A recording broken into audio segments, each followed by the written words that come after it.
연휴가 진행 중에 있고 비가 오다 보니까 자 한번 보실까요? 비어있는 자리들이 참 많죠. 그러나 우리의 마음과 중심은 정성을 다해서 예배해야 합니다. 아멘. 우리가 오후 2시에 예배를 한다고 가정해 보십시다. 오후 2시에 우리가 예배를 한다고 하더라도 늦지 않는 사람은 안 늦습니다. 근데 이 준비됨, 정성됨, 구별됨으로 예배하는 자들이 우리이기에 어떤 상황 속에서도 포기하지 않고 예배의 자리를 지켜가는 그런 우리들이 되어졌으면 좋겠습니다. 오늘은 질문을 하나 하면서 말씀을 시작할까 합니다. 스포츠 경기 종목 가운데 심판수가 가장 많은 종목은 무엇일까요? 아시는 분? 예, 희랑님 뭐라고 했는데 모르겠다고요? 제가 찾아보니까 미식 축구라고 합니다. 미식 축구인데 그러면 심판이 몇 명쯤 될까요? 몇 명? 20명이요? 와, 후하게 20명까지. 선수가 22명인데 선수가 22명 왔습니다. 22명인데 검색해 보니까 심판이 7명이라고 합니다. 그리고 비디오 판독을 하는 감독 심판까지 포함하면 약 10명이 심판을 본다고 합니다. 현대 스포츠의 특징은 무엇이냐면 비디오 판독이 도입이 되어져서 미처 주심과 부심이 보지 못했던 부분들을 다시 보기를 통하여서 정확한 판정 그리고 좋은 경기들을 위해서 노력을 하는 것을 우리가 알 수 있습니다. 이렇듯 우리 인생에도 우리 영혼에도 심판하시는 분이 계시는데 바로 심판주가 되시는 하나님이십니다. 오늘 우리가 보고 있는 이사야 45장은 하나님의 의, 공의, 구원이라는 단어가 여러 차례 반복이 되고 있음을 알 수가 있습니다. 지난주에는 우리가 공호라는 단어들을 살펴보았는데 오늘 본문은 하나님의 공의와 구원에 대해서 말씀하고 있습니다. 공의를 사전에서 찾아보니까 이렇게 정의하고 있습니다. 공평하고 올바른 도리, 이게 공의입니다. 그런데 성경에 등장하는 하나님의 공의는 무엇이냐면 죄는 벌합니다. 대상이 누구라고 하더라도 어느 시대라고 하더라도 죄에 대해서는 정확히 벌합니다. 그리고 동시에 하나님은 사랑이시기 때문에 그 죄인을 용서하고 사랑하시는 이 부분이 하나님의 공의입니다. 오늘 우리가 보고 있는 이사야 45장의 후반 부분은 이 하나님의 공의와 구원에 대한 부분들을 말씀하고 있는데 이 하나님의 공의와 구원이라는 부분은 신학적인 영역에만 그리고 어떤 교리적인 철학적인 이 부분에만 머무르지 않고 우리 삶 가운데 어떻게 적용해야 할지 어떻게 살아내야 될지를 살펴볼 수 있는 그런 시간을 가지려고 합니다. 자, 오늘 우리가 보고 있는 이사야서 45장 후반 부분은 구원을 베푸시는 하나님께서 열방과 세계를 하나님께서 친히 초청하고 있는 말씀입니다. 우리 첫 번째 생각해 보고자 하는 것은 하나님의 초청입니다. 다시 한번 우리 20절을 한번 보았으면 좋겠습니다. 시작. 열방 중에서 피난한 자들아 너희는 모여오라. 함께 가까이 나아오라. 나무 우상을 가지고 다니며 구원하지 못하는 신에게 기도하는 자들은 무지한 자들이니라. 아멘. 구원을 베푸시는 하나님은 고레스 왕을 통하여서 이스라엘 백성들만 해방시키시지 아니하시고 열방과 세상을 향하여서 모여오라라고 초청하십니다. 가까이 나아오라고 초청하십니다. 그러면서 우상의 헛됨과 하나님의 구원하심을 말씀합니다. 먼저는 이 우상의 헛됨과 구원하지 못함을 우리 같이 한번 살펴보려고 합니다. 보았던 20절 말씀을 다시 보십시오. 나무 우상을 가지고 다니면서 구원하지도 못하는 그 신에게 기도하는 자의 무지함을 지적한 후에 이어지는 21절은 하나님의 위대하심에 대한 부분들을 말씀합니다. 21절을 보면 하나님은 옛부터 이전부터 할 일들을 미리 알리실 뿐만이 아니라 그 일을 정확히 약속하시고 성취하시는 분이시다.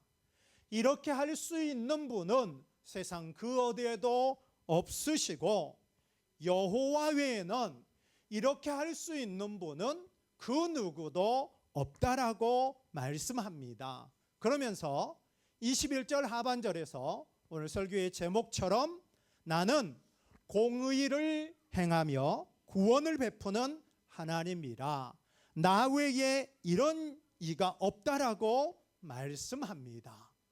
우리 한번 이 부분을 생각해 보십시다. 상하이 생활을 한번 생각해 볼까요? 우리 중에 상하이에서 나는 공부하고 직장 생활하고 교회를 섬겨가야겠다 계획하시고 이곳에 오시는 분들도 물론 있겠지만 내가 상하이에서 살아가게 될 줄 누가 알았겠습니까? 어쩌면 나도 몰랐는데 하나님은 옛부터 이전부터 미리 알고 계셨고 창세전에 우리를 그리스도 안에서 택하셨다라는 이 사실이 놀랍기만 하다라는 것입니다. 더 놀라운 것은 무엇입니까? 그 하나님께서 성부와 성자와 성령으로서 영으로 존재하신 그 하나님께서 인간의 몸을 입고 이 땅 가운데 오셔서 우리를 향하여서 친히 초청하신다라는 것입니다. 수고하고 무거운 짐진 자들아 다 내게로 오라라고 하면서 무거운 짐과 수고한 자들을 초청하신다라는 것입니다. 우리 한번 생각을 해볼까요? 내가 학업으로 직장의 일로 너무 지쳐 있는데 나에게 또 어떤 일들이 맡겨진다라면 그 자체가 피로이고 힘겨움인데 그 힘겨움과 피곤함이 나에게 또 온다고 생각해 보십시오. 겉으로는 아닌 것 같지만 속으로는 밀어낼 것입니다. 그런데 하나님이 인간의 몸을 입고 이 땅 가운데 오셔서 피곤에 지쳐 있고 무거운 짐을 지고 살아가는 영혼들 가운데 남모르게 눈물을 흘리고 있는 자들 가운데 외로움 속에 처한 자들 가운데 고치지 못한 질병의 문제를 안고 살아가는 자들 가운데 경제적인 부분으로 힘겨워하는 자들 가운데 의인이 아닌 죄인들을 향하여서 내게 오라라고 초청하고 계신다라는 것을 우리는 한번 이 시간 묵상해 보아야 한다라는 것입니다. 예배하는 이 시간 어느덧 6월이 되어졌습니다. 6월의 첫날 주님은 예배하는 이 시간 우리를 말씀으로 우리를 초청하십니다. 우리가 계속해서 이사야서를 보고 있는데 우리 앞부분에서 보았던 40장 8절 말씀을 한번 보실까요? 우리 찬양으로도 하는 말씀이죠. 함께 하십시다. 푸른 마르고 꽃은 시드나 우리 하나님의 말씀은 영원히 서리라 하라. 아멘. 하나님의 말씀은 영원하다라는 것을 믿으십니까? 이 땅의 것들은 영원하지 않습니다. 봄의 계절이 어느덧 지났고 여름입니다. 더구나 오늘은 상반기를 마무리해야 되는 6월이 시작이 되어졌고 2025년 송구영신 예배 드린 지가 엊그제 같은데 벌써 상반기 6월이라는 시간을 우리가 맞이했다라는 것입니다. 우리가 엊그제 만난 것 같지만 여기 우리 4학년 지체들 이제는 다음 주면은 졸업을 앞두고 있습니다. 그리고 무더운 여름을 지나고 9월이 되면 06 지체들이 새내기로 우리에게 오겠죠. 영원한 것은 없어요. 살과 같이 빠른 세월이지만 하나님의 말씀은 어떠하다라고요? 불변하며 영원하다라는 것입니다.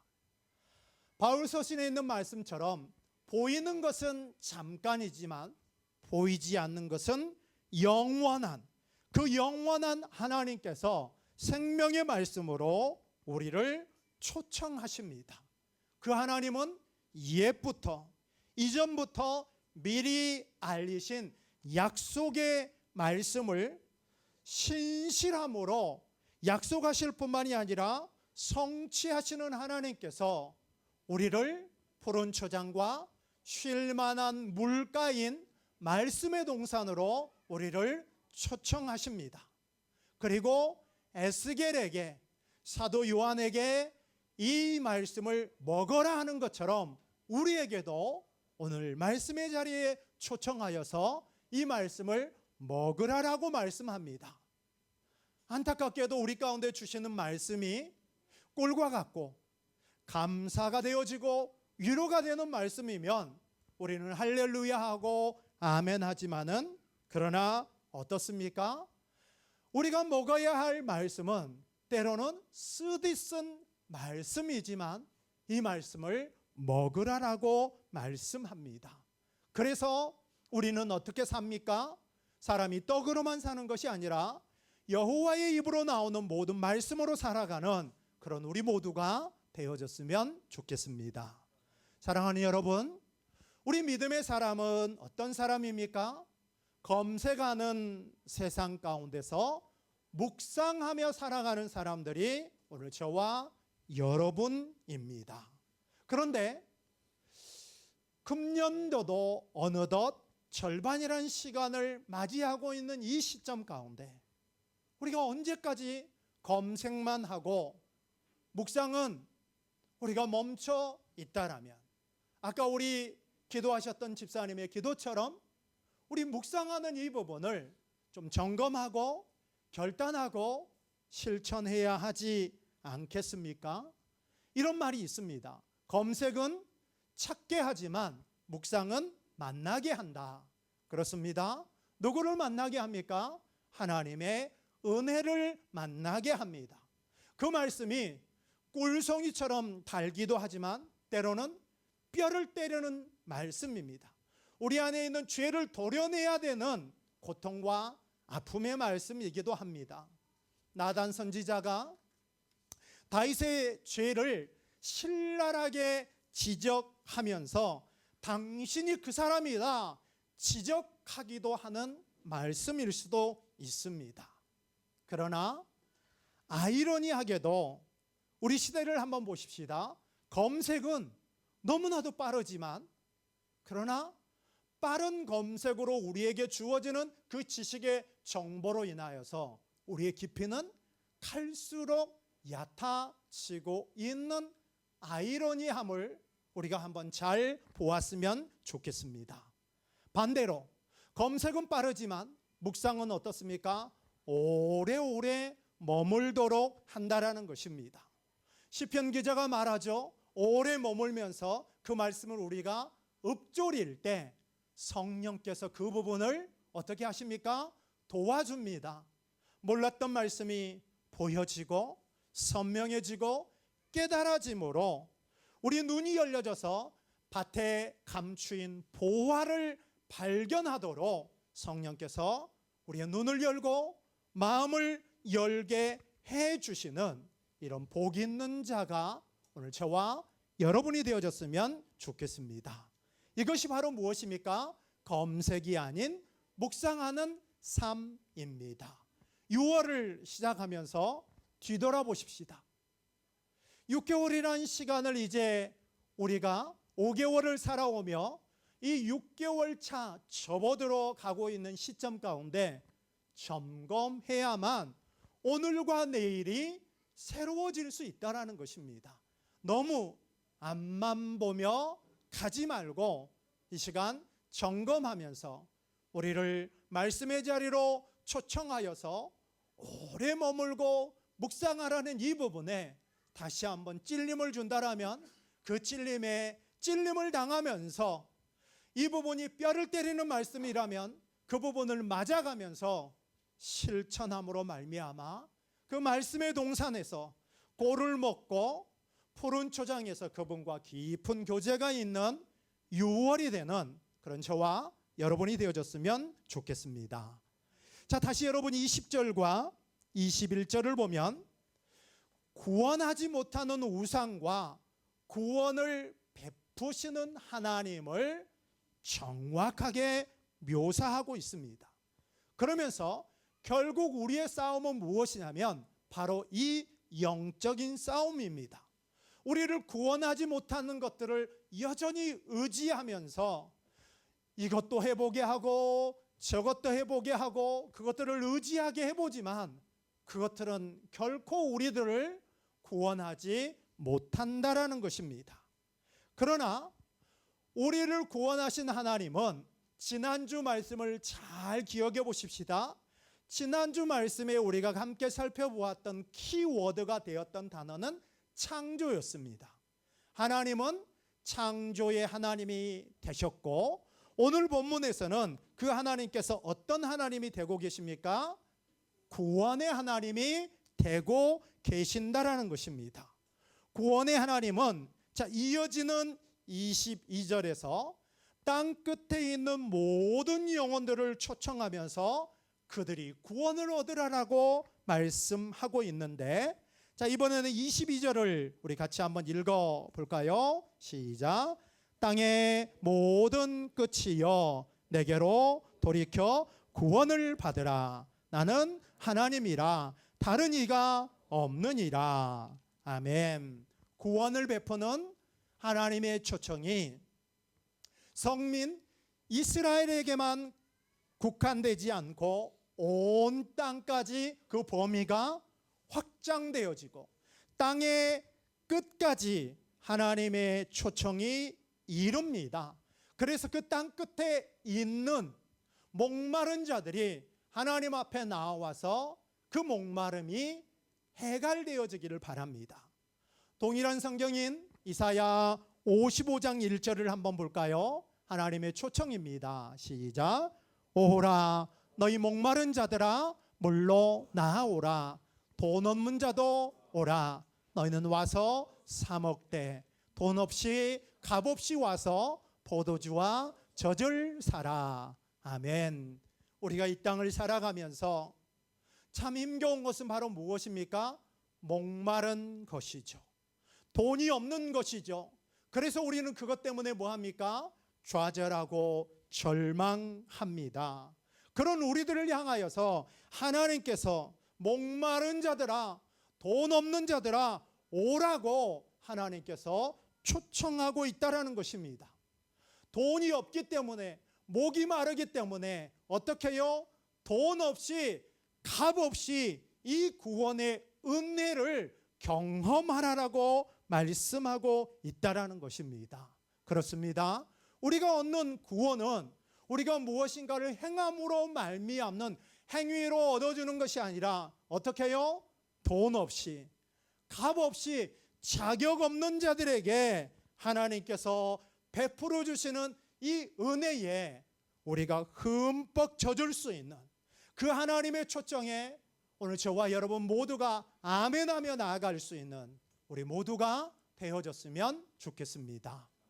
돈 없이 값 없이 주어지는 세상, 그것이 바로 하나님 나라이고 하나님 나라 백성들에게 영원이라는 생명이 주어진다는 이 놀라운 비밀들을 깨달아 알게 되어지는 복되고 귀한 예배가 되어졌으면 좋겠습니다. 두 번째는 하나님의 공의와 구원입니다. 우리 보았던 21절 말씀 하반절을 한번 보실까요? 하나님은 공의를 행하며 구원을 베푸십니다. 조금 전에 말씀드렸던 것처럼 지난주에 살펴보았던 창조가 그렇게도 많이 언급이 되어졌던 것은 폐허가 된 이 세상 가운데서 새로운 시작을, 창조를 말씀하면서 창조라는 이 부분을 이스라엘 백성들에게 보여주면서 새로운 희망, 새로운 시작을 하도록 하기 위하여서 이사야서는 우리가 알고 있는 말씀처럼 광야의 길을, 사막의 강을 내시는 이 창조를 그렇게도 많이 말씀하신 것입니다. 그런데 오늘 본문은 창조의 하나님이 구원을 베푸는 구원의 하나님이 되십니다. 우리 같이 한번 따라할까요? 구원의 하나님. 자, 이 구원의 하나님은 창세기의 흐름과 일치합니다. 자, 하나님이 말씀으로 온 우주 만물을 만드셨을 때 그대로 되어집니다. 우리 인간을 만들 때는 하나님의 형상을 닮아 그대로 창조되어졌을 때 모든 것들이 보시기에 좋았습니다. 그런데 아담이 말씀을 놓치고 죄를 범함으로 말미암아 죄 가운데 모든 것들이 깨트려져 버렸을 때 하나님은 그대로 방치하시지 않고 그 죄의 자리 가운데 창세기 3장 15절에서 여자의 후손을 약속하면서 무엇을 약속합니까? 구원을 약속하고 있는, 창조와 구원에 대한 이 부분이 이렇게 연결되어지는 것처럼 오늘 본문도 마찬가지인 것을 알 수가 있습니다. 21절에서 공의를 행하실 뿐만이 아니라 구원을 베푸신다라고 말씀합니다. 그러면서 이 구원을 어떻게 해요? 반드시 성취하겠다라고 23절은 말씀합니다. 자, 23절 한번 볼까요? 시작. 내가 나를 두고 맹세하기를 내 입에서 공의로운 말이 나갔은즉 돌아오지 아니하나니 내게 모든 무릎이 꿇겠고 모든 혀가 맹세하리라 하였노라. 아멘. 자, 하나님이 맹세하십니다. 그 하나님의 입에서 공의로운 말이 나감으로 말미암아 돌아오지 않는다 이렇게 말씀하는데 이 말의 의미는 무엇이냐면 땅에 떨어지지 않고 반드시 그대로 성취될 것이다 이렇게 말씀하고 있다라는 것입니다. 하나님의 창조가 보시기에 너무 좋았는데 죄로 말미암아 깨어져 버렸어요. 그런데 하나님은 그 부분을 방치하시지 않고 구원을 베푸실 것을 말씀하면서 반드시 그대로 이루어질 것이라 말씀하면서 그러면 그 하나님의 구원은 어떻게 얻는 것일까요? 그 부분을 이어지는 23절은 말씀하고 있습니다. 자, 구원을 얻기 위해서는 첫 번째 무엇을 해야 될까요? 23절 하반절을 보십시오. 모든 무릎이 하나님께 꿇게 되어집니다. 자, 무릎을 꿇는다라는 것은 무엇이냐면 자세 자체를 말하는 것이 아니라 내 삶의 주인은 더 이상 내가 아니고 내 인생의 운전대를 하나님께 내어드린다. 이게 바로 모든 무릎들이 하나님 앞에 무릎을 꿇게 되어지고 이제는 나 중심이 아닌 하나님 중심으로 살 것이다라는 것을 고백하는 것이 구원이 주어지는 첫 시작이다라는 것입니다. 그리고 이어지는 부분을 한번 보십시오. 이어지는 부분을 보면은 모든 혀가 뭐하리라? 맹세하리라 말씀합니다. 자, 맹세하리다라는 것은 바로 무엇이냐? 입으로 시인하는, 고백하는 이 부분을 통하여서 구원에 이르게 되는 것이죠. 바울이 로마서 10장 10절에서 이렇게 말씀하지 않습니까? 사람이 마음으로 믿어 의에 이르고 입으로 시인하여 뭐한다? 구원에 이른다라고 말씀하고 있는 것처럼, 이제는 내 삶의 주인이 내가 아니라 내 인생의 이 운전대를 하나님께 드립니다 하면서 무릎을 꿇고 우리의 입을 열어서 뭐 하는 거예요? 당신은 나의 인생의 왕이시고 주인입니다. 이 고백을 통하여서 구원을 얻는다라는 것입니다. 그래서 이어지는 24절과 25절을 보면 이 부분을 인정하는 자들에게는 부끄러움을 당하지 않게 되어지는 구원이 임하지만, 이 부분을 거절하는 자들에게는 부끄러움이라는 심판이 주어지게 되는 부분들을 말씀합니다. 자, 그러면 그 대목을 우리 같이 한번 볼까요? 24절입니다. 자, 함께 봅니다. 시작. 내게 대한 어떤 자의 말에 공의와 힘은 여호와께만 있나니 사람들이 그에게로 나아갈 것이라. 무릇 그에게 노하는 자는 부끄러움을 당하리라. 그러나, 아멘. 자, 이 말씀은 구원의 하나님을 인정하면서 공의와 힘, 바로 능력을 말합니다. 공의와 능력이 여호와께만 있다라는 것은 자기를 부인하는 것입니다. 자기를 부인하고 뭐합니까? 하나님께 나아가서 그분을 인정하게 되어지죠. 자, 인정하게 되어지고 그렇게 인정하며 나아가는 자들이 마지막 25절에 이스라엘 백성입니다. 시작. 이스라엘 자손은 다 여호와로 말미암아 의롭다함을 얻고 자랑하리라 하느니라. 아멘. 이스라엘 백성들은 자신의 의가 아니라, 말씀 그대로 보십시오, 누구로 말미암는 의로움입니까? 여호와로 말미암는 의로움이 주어져서 그 의롭게 된 부분들을 자랑한다라는 거예요. 여기서 말하는 자랑은 다른 번역을 보면 찬양한다라는 그런 부분으로 번역을 하고 있는데, 찬양한다라는 할렐루야의 그 어근과 똑같은 단어가 자랑하다, 찬양하다, 이런 뜻을 가지고 있습니다. 하나님을 인정하면은 자기 자신을 자랑하는 것이 아니라 하나님 그분을 자랑하며 하나님으로 말미암는 의로움이 나에게 있기 때문에 이제는 입만 열면 누구를 찬양합니까? 하나님을 찬양하는 자들이 바로 여호와의 의로 말미암아 구원이 임하고 있는 이 부분을 이사야는 오늘 우리에게 말하고 있음을 알 수가 있습니다. 그래서 우리가 강해를 통하여서 보았던 17절 말씀은 이 부분을 명확하게 말씀해 줍니다. 한번 볼까요? 17절을 보면 뭐라고 말씀하고 있습니까? 이스라엘은 누구에게 구원을 받았습니까? 여호와께. 그때도 우리가 살펴보았지만 그냥 구원이 아닙니다. 어떤 구원? 영원한 구원. 그러므로 말미암아 영원히 부끄러움 수치당하지 아니할 거다.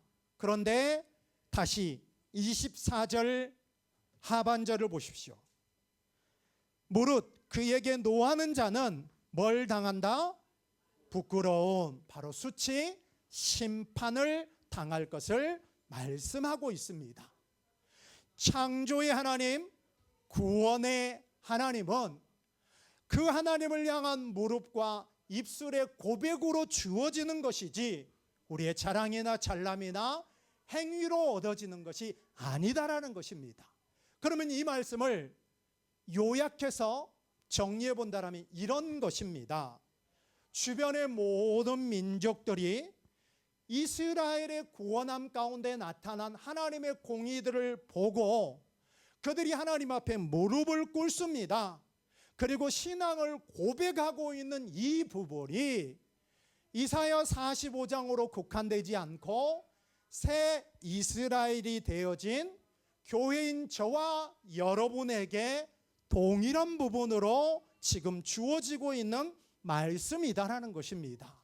그러면 우리의 삶은 어떤 삶이 되어야 하겠습니까? 믿음 생활이다라는 것은 내가 기도한 부분이 곧바로 응답이 되어지고 내가 필요한 부분을 위하여 하나님께 기도함으로 말미암아 채워지고 우리 가운데 평안함과 위로함을 얻는 것이 믿음 생활하는 것의 목적이 아니다라는 것입니다. 복을 받기 위한 기복신앙으로 우리가 신앙생활하는 것이 아니라 우리가 믿음생활 신앙생활하는 것은 제사장 나라의 삶을 살아내야 한다라는 것입니다. 제사장 나라의 삶이다라는 건 뭘까요? 우리 삶을 통하여서 하나님 그분을 우리 주변과 이웃 가운데 뭐 하는 거예요? 드러내는 거예요. 내 이웃에 믿지 않는 자들이 나의 언행 삶들을 통하여서 저 사람 하나님이 함께하고 있구나, 이 부분을 드러나는 이 삶을 살아내야 한다는 것입니다. 우리의 삶이 누구를 닮아가는 거예요? 하나님을 닮는, 예수 닮는 자들이 돼야 돼요. 그분이 가지고 있는 속성을 우리 삶 가운데도 열매로 나타내야 한다라는 것을 오늘 본문은 우리에게 말씀하고 있습니다. 그래서 우리가 함께 배웠던 말씀을 생각해 보십시다. 14절을 강해하면서 이번에는 14절을 한번 보십시다. 기억나실 것입니다. 뒷부분에 등장하는 말씀, 애굽, 그 다음에 구스, 스바가 이스라엘 백성들에게 다가와서 이렇게 말하죠. 하나님이 과연 내게 계시는구나. 그 외에는 다른 하나님이 없다라는 이 인정함, 이 인정함을 나를 통해서 내 주변에 또 다른 사람이 할 수 있는 삶을 살아내는 거, 이게 바로 무엇입니까? 신앙생활이고 믿음생활이다라는 것을 우리가 오늘 이 말씀을 통해서 깨달아야 한다라는 것입니다. 그렇습니다. 하나님의 공의와 구원은 신학적인 개념에 불과한 것이 아니라, 교리에 불과한 것이 아니라 내 삶 가운데 실천하고 살아내야 합니다. 어떻게 실천해야 될까요? 우리 자신들이 다른 무엇인가를 의지하는 부분들이 너무 크게 있었다면 그게 내가 의지하는 우상이기에 그 우상을 버리고 하나님이 우리를 향하여 초청하고 있는 목마른 자들아, 돈 없는 자들아, 수고하고 무거운 자들아, 부르시는 그 하나님의 초청에 우리가 아멘하고 반응하는 삶, 이게 바로 하나님의 공의와 구원에 반응하는 삶이다라는 것입니다. 뿐만 아니라 그동안은 입만 열면 나를 자랑했어요. 내 삶 가운데 나는 말이야 이러면서 나를 자랑했다라면 이제는 더 이상 나를 자랑하지 않고 우리가 어떻게 의롭게 되어졌습니까? 오늘 마지막 25절에 있는 말씀처럼 여호와로 말미암는, 신약성경은 우리 주 예수 그리스도로 말미암는 의로움이 우리 가운데 주어진 이 부분을 자랑하고 찬양하는 삶, 이 삶을 사는 그런 저와 여러분이 되어졌으면 좋겠습니다. 오늘 마지막 결론입니다. 하나님의 공의와 의는 우리 주 예수 그리스도를 통해서 완전히 드러나고 성취되어집니다. 십자가에서 말입니다.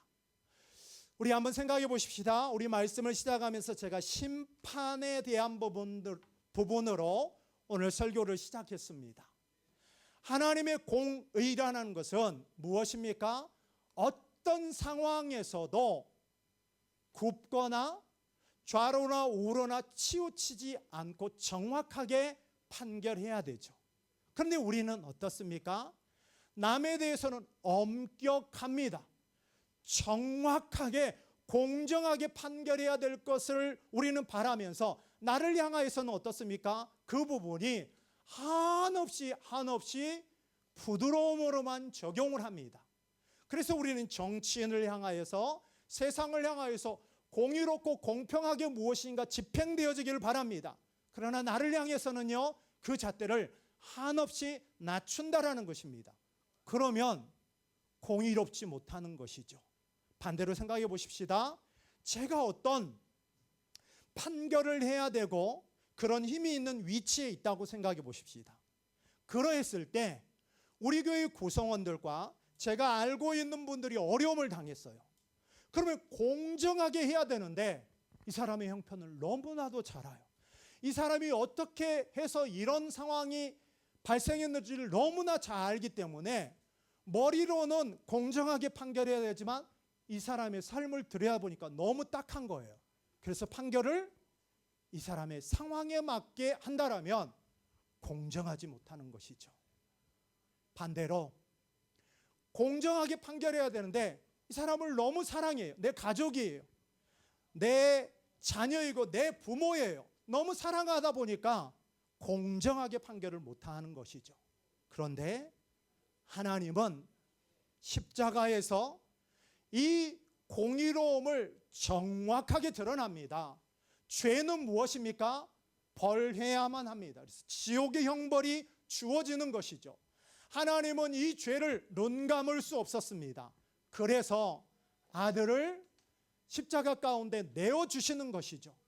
자기 아들을 향한 부분을 눈 한번 감으실 수 있음에도 불구하고 모든 인류를 대표해서 우리가 그 형벌을 받고 우리가 그 진노를 받고 지옥의 형벌의 영원한 죽음이 우리 가운데 주어져야 되는데 우리가 받아야 될 형벌을 아들 되시는 하나님이 모두 다 이 부분을 받도록 하십니다.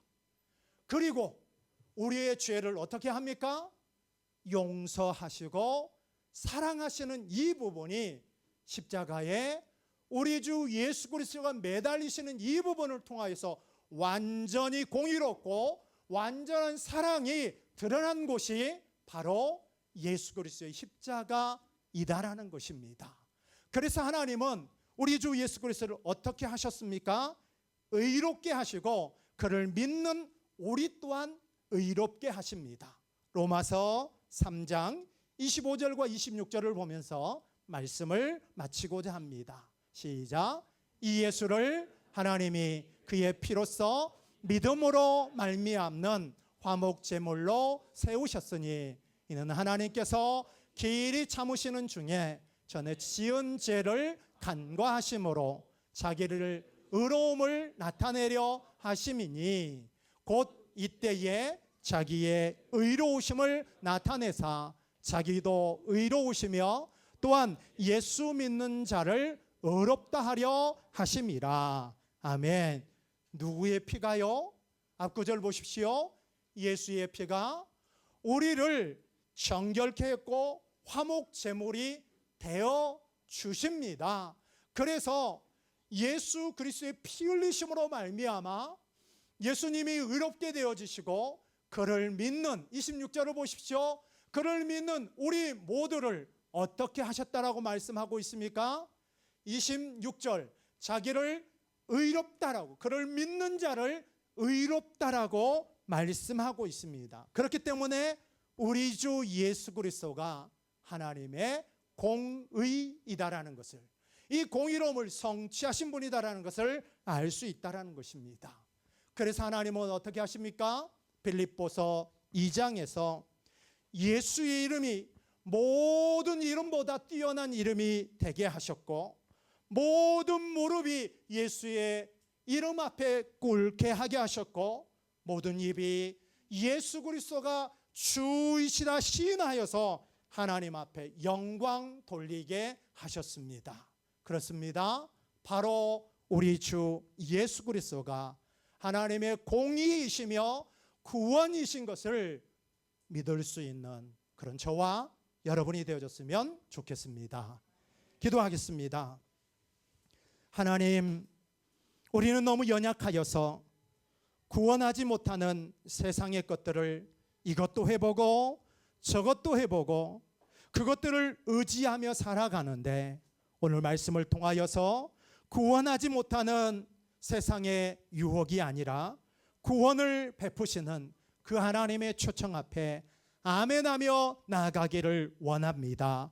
오늘 또 우리를 말씀의 푸른 초장으로 초청하여 주셔서 값없이 돈 없이 목마른 자들이 수고하고 무거운 짐진 자들이 쉼을 얻고 그 목마름을 해소하고 구원을 얻으리라 말씀하고 있습니다. 하나님, 6월을 시작하고 있는 상반기를 결산을 해야 되는 이 6월의 시작 가운데 우리의 삶을 뒤돌아보면서 말씀의 초청 앞에 반응하게 하시고 검색하는 세상 가운데서 묵상함으로 살아감으로 오래 머물므로 말미암아 성령께서 깨닫게 해주시는 꿀송이와 같은 말씀을 먹을 수 있는 그런 은혜가 우리 가운데 있도록 은혜 허락하여 주옵소서. 창조의 하나님은 구원의 하나님이십니다. 우리 삶의 주인을 내가 되어진 부분으로 살아왔다라면 이제는 자기를 부인하며 하나님 앞에 무릎 꿇게 하시고 우리의 입을 열어 시인함으로 말미암아 여호와로 말미암는 의로움이 우리 가운데 있어서 이 부분을 자랑하며 찬양하며 살아가는 삶 되도록 역사하여 주옵소서. 우리의 행위가, 우리의 신앙의 연수가 우리를 의롭게 하는 것이 아니라 우리 주 예수 그리스도 말미암아 우리 가운데 주어지는 의로움, 우리 주 예수 그리스도가 하나님의 공의이십니다. 공의로우신 그 주님을, 그 구원자 되시는 하나님을 위한 그 하나님의 영광을 드러내는 삶을 살아가는 그런 우리가 되기를 소망하오며 예수님의 이름으로 기도합니다. 아멘.